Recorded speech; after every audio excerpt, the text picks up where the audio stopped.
Hi, my name is Dr. Victoria West.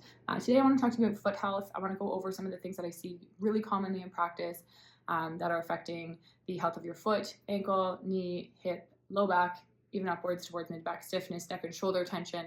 The way that we operate on our feet has a massive influence over the health of not only our joints, but our nerves and our muscles above. So I want to give you as much information as I can in a short video to just kind of bring your awareness to a few things that you may or may not be aware of already, to help you be more resilient, to help manage your symptoms better, and to move with better quality and more ease, so you feel good in your body, in your day-to-day life, as well as in exercises. So coming into a standing position, bringing attention to where your weight is placed in your body. Side shifting is a compensation that I really commonly see in practice and often correlates to what's going on in a patient's low back, hips, any knee issues and things like that. The position of their feet have a huge implication on how we move above that area as well. So we want to bring attention to the pressure in our feet being pretty similarly side to side. So I shouldn't feel like I'm really shifted over to the right or to the left. I want to bring attention to where the weight is in my feet. So if I come a little bit closer, I want to feel that there's even pressure between the base of my big toe, the base of my pinky, and my heel. I don't want to feel there's a lot of pressure only in my heels where I'm really activating the backside of my body. I can feel my upper back kind of come behind my pelvis. I want to bring connection to the base of my big toes, the outside, just feel like I've got a really good connection with the ground. Typically what patients will feel if they're not used to this, they're used to being more on the backside near their heels, is that we're gonna get low core engagement. We should also feel that there's just kind of more activity in the body. If we're kind of hanging out on the heels, we're kind of hanging out on some of our joints and things like that. That does add achiness and pressure especially after a prolonged period. So maybe not so much discomfort in the moment, but later on that day you may feel symptoms building up there. So connecting to the whole foot.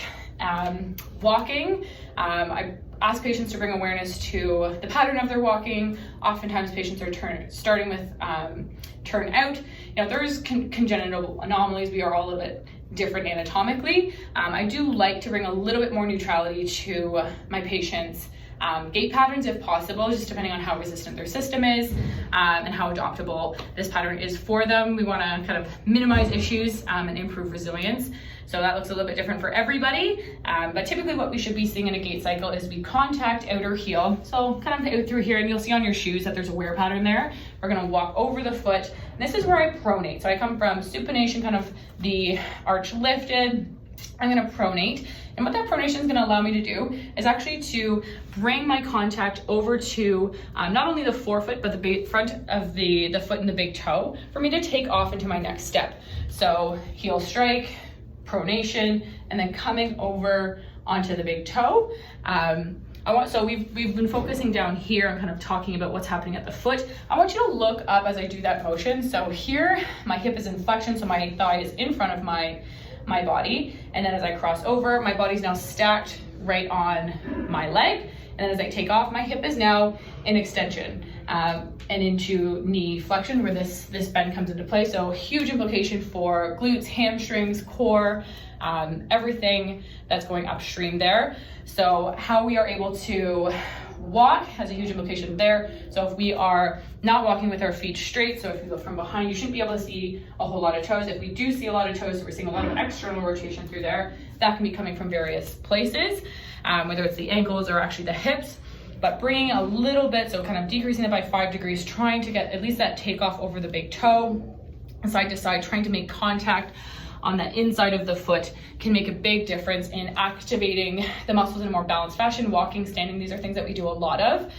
So to be leaving function on the table there, just isn't going to get us where we want to in terms of our goal. Bringing your attention to what is a more neutral pattern for your foot, what's going on in your feet when you're standing, when you're walking. This is what we spend a lot of our time doing. So it's great if we can have a focus there. It will limit the amount of mobility work and strength, like really local foot rehab that we have to do when we're keeping our lens wide, and we're really addressing the things that might be stiffening things up in the first place. This is where I like to start with patients. I find that, we're all busy, whether you're in the stage of life where you're working a lot, you have kids, life is busy. I try to bring an approach of kind of just taking attention and paying attention to how we're moving and interacting with our environments, and bringing as much neutrality to those as possible. There's no perfect posture. None of us are symmetrical. It is bringing, access to both and ranges of motion, whether that's kind of forward bending and backward bending. We need to have access to as much range of motion as possible, as much variety as we can, and that really stands when it comes to the foot. So I do want to share with you some of the strategies that I talk to patients that are pretty low difficulty, not cumbersome in terms of time, and these are things that we can kind of slowly shift the dial in terms of better foot function and better biomechanics from the foot up. When it comes to foot mobility, so not feeling like you have access to either standing on, the full foot, especially the kind of bringing in that base of the big toe area, or when you're walking feeling like that big toe doesn't move very much, or just the feet feel really stiff and tight, feeling really restricted. Maybe you wear really tight shoes, you're in heels, or you've been in a certain type of footwear, steel toes, things like that can really, create a lot of stiffness in the foot, and then we're not getting that dexterity through the foot. The foot has nearly as many nerve endings as your hands do, and if you think about the coordination and the dexterity of what your hands have, it's really difficult to kind of even picture our feet being able to do that much when we're in stiff shoes, steel toes, or just really tight, really supportive. It's just, yes, that support's great, but it's external support, so it decreases the body's ability to kind of have intrinsic support that is actively and muscularly supporting that framework with the joint stacking, if we're kind of constantly sticking things up there. So it's finding a happy balance. I'm not saying orthotics or supportive shoes are bad. It's just you shouldn't need to be in them all of the time in most cases. Obviously, this is not medical advice that you should be taking with you. You should be assessed by a practitioner on your specific foot case. I'm just bringing light to some things that we could be doing to improve the health of our feet. So when it comes to foot mobility for patients with really tight feet, curl toes that curl, and things like that, I really love introducing toe spacers.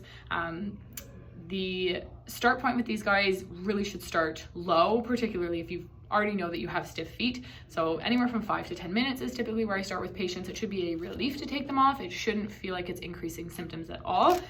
So you just place these on your feet. You're gonna place, so I find this is the easier way to start, and then when your feet are more mobile, you can flip them upside down and get a little bit more of a stretch. So there they are. They're just gonna sit between your feet.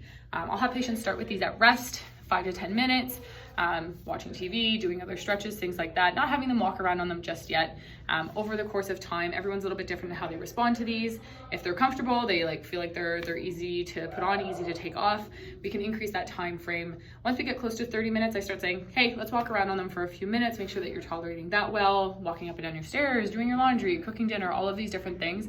It will increase the surface area of your feet. You're getting really great splay between all of the bones of the feet. It's just increasing the space, loosening things up that might have been tight for a really long time. We want to do this in a way that is adaptable for the body. It can feel like I've had a lot of people who wear skates or steel toes or just really stiff shoes really have to gradually go through this process. So everyone's body is a little bit different. We're all kind of starting at a different point. So go easy. And then I've had patients move up to just popping them on when they get home from work, especially if they've been wearing restrictive shoes. And they not only feel like their feet are more relaxed and open, that they get a better connection with the ground long term, but also that they actually feel relaxed kind of wholly, just because the feet are such a neurologically potent point. So toe spacers are a really helpful thing that you can start that foot mobility journey on. If your feet are already mobile, you can probably skip this step and go more towards the strengthening, the postural accommodations and things like that.